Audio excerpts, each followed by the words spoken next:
иштеген жокмун, аягым Силер Кочкор райондук сотуна арыз жазып кайрылып көрдүңөрбү? Кайрыла албай атам. Бардым, департаменттин балдарына барсам, ошо балдар түшүндүрүп беришкен. Ошо Республикадагы департаментке? Соттун департаментине балдарга бардык эле, эже уяты жок бала деди. Биз деле айтабыз, 300 сом менен сен ошо оорулукты өзүң багаласыңбы? Деп деле айтып атабыз. Мен эмне законный төлөп атам деп такыр бизге да баш ийбейт.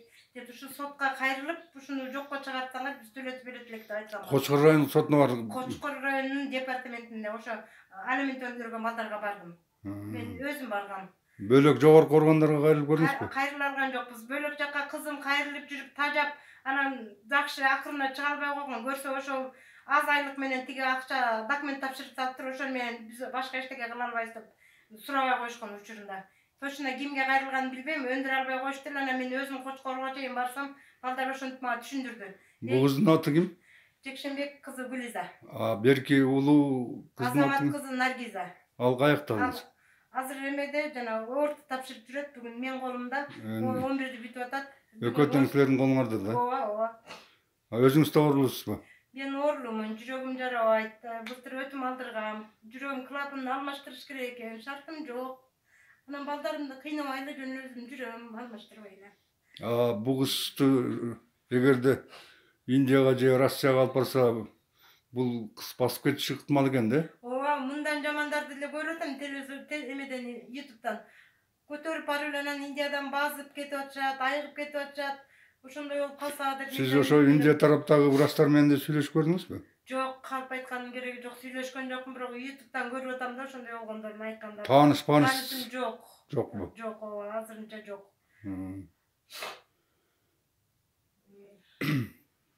Эгер каражат болсо, бул кызды ошо алып барып дарылатсам деген үмүтүңүз бар экен да? Ооба, акча болсо эле айыга турган кызда доктурлар деле айтышты, бул айыгат, айыгыш керек дейт. Только ошо акча болсо, изденсеңиз, талыкпай изденсеңиз айыгат дейт. Анан биз деле айыгат деген үмүт менен эле карап атам, айыктырам деп эле. Биз эч нерсеге деле Атасына эмне деп кайрылат элеңиз? Атасына эми ушул баланы Атасына атын дагы бир жолу кайталап койсоңуз? Жекшенбек уулу Азамат, ушу көрүп аткан болсоң, ушул кыз сенин кызың эле балам. Мен жараткан эмесмин, өзүң жараткан балаңдан баш тартып кеттиң. Даже сурап да койбодуң. Сурап койсоң деле мен ыраазы болот элем, бербесең деле ушу кызым бар эле деп сурап койбодуң. Ушу Алла өзү жазасын берсин, эмне дейм? Ушу сурап да койгон жок. Андан көрө башка бирөөлөр салам айтып, башка бирөөлөр сурайт, ушу кызыңыз жакшы болуп кетсин деди. Ошо күйөө балаңыз билими, жогорку билимдүүбү, кандай? Жогорку эле билимдүү болуш керек. Техникумду бүткөнбү, бир беле окугам. Жок, мындай билимдүү эле жигит да? Ооба, акыл эси жайында, билимдүү, балакеттей эле бар жоктун баарын билет. Законду мен укмуш билет, 100% билет.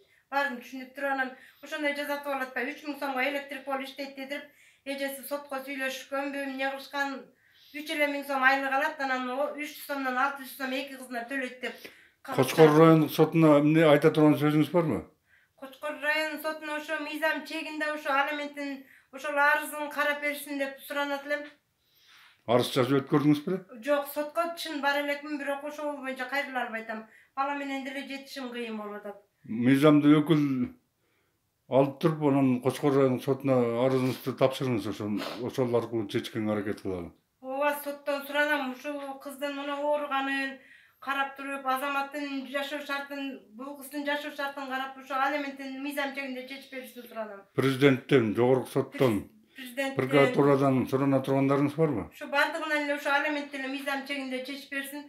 Азыр эми телевизордон эне баланы коргоо жөнүндө айтып эле атат, угуп эле атам. Даже муну ооруган балага алименттен сырткары жардам бериш керек экен, менин угушум боюнча. Сырткары эмес, чегилген алименттин өзүн бербей атат да. Алименттин өзүн берсе деле ыраазы болот элек. Тиги сот защитадан жардам сурайсызбы, сурабайсызбы? Защитадан эми жардам ушул мага жана айлыгын төлөп атат, бакканым турат. Андан сырткары мындай материалдык жардамдар берилип атабы? Быйыл эми коронавируска байланыштуу продуктудан помощь берилди. Быйылкы жылы гана алдык. А так мына 10 жылдан бери эчтеке деле алчу эмеспиз. Мындай башка материалдык жардам берилген жок беле? Жок, лишний алган эмеспиз. Анан быйылкы жылы гана ошо жанагы коронавируска байланыштуу ошо продукт алдык Казакстан эл катары эле. Анда ошол министрликке дагы кайрылып коюңузчу анда. Şu ministrlikten, бийликтегилердин бардыгынан суранат элем, ушу үйүбүз жок, бирөөнүн үйүндө отурабыз. 6000 сомдон төлөйм. Şu kızıma hükümet arkalı berile turgan yardımlar bolsa berişinizlerdi suranat elem. Şu çıraktay olgan kız, ümitimdi düz albayım. Belki baldarday olup kolu butu kıyışık emes. Butu kolu düzölönen kaçan bazat diye oylanbayım. Bardığı jayında şu meyde su varken şunu jok kıla albaytam. Meyde su jok bolsa bazat deydi, doktorlar aytat. Taza deydi, şu meyde su gana jok boluş gerek deydi. Anan doktorların deli alı jetpey etet, şu başka jak alıp barsam desem özüm alım jetpey etet, karajat jok. Мүмкүнчүлүктөрү болсо мамлекетте ушу бир комнат там болсо дагы деген ниетиңиз бар экен да. Şu o apası ökönö bir komnat üy bolsa da mına ejesi dagı 11'de büttüm, al kızın da okutuş gerek. Bunun liçeyine kılış gerek. Menden sorluğum naçar, meni de karaş gerek. Kıyınçılıklar bolup atat. Korplattan jaman tajadık. Жүрөгүбүз şunday kaldı. Bir ay bir pasta ötüküdü. Lakıldatıp 6000 son beriş gerek bolup. Бербей коюшка акым жок бирөөнүн үйү. Рахмат, эми бул боюнча биз тиешелүү органдарга кайрылабыз. Мүмкүнчүлүгүбүзгө жараша жардам бергенге аракет кылабыз. Сиз документтерди мага берсеңиз, мен дагы видеого тартып документтерди кошо көргөзгөнгө аракет кылам. Мейлим. Коомчулукка. Мен дагы айтат элем, урматтуу кыргыз элим, кыргыз журтум, биз сиздерден үмүт кылабыз. Көп түкүрсө көл болот деген кыргыздын жакшы сөзү бар. Ушундай оорулуу адамга нечен жылдардан бери жардам берип келе жатасыздар. Колунда бар байлар, колунда бар адамдар. Ушул Кудай үчүн деле ушул чырактай болгон кыздын бутуна туруп кетишине жардам берип, акча каражатыңардан мүмкүнчүлүгүңөргө жараша ушул үй бүлөгө жардам берет деген үмүттө сиздерге ата энеси кайрылып жатат жана мен коомдук жактоочу, мыйзамдуу өкүл, жарандык активист катарында кыргыз элинден суранып кетет элем. Ушул үй бүлөгө жардам берип коюңуздарды суранам. Рахмат.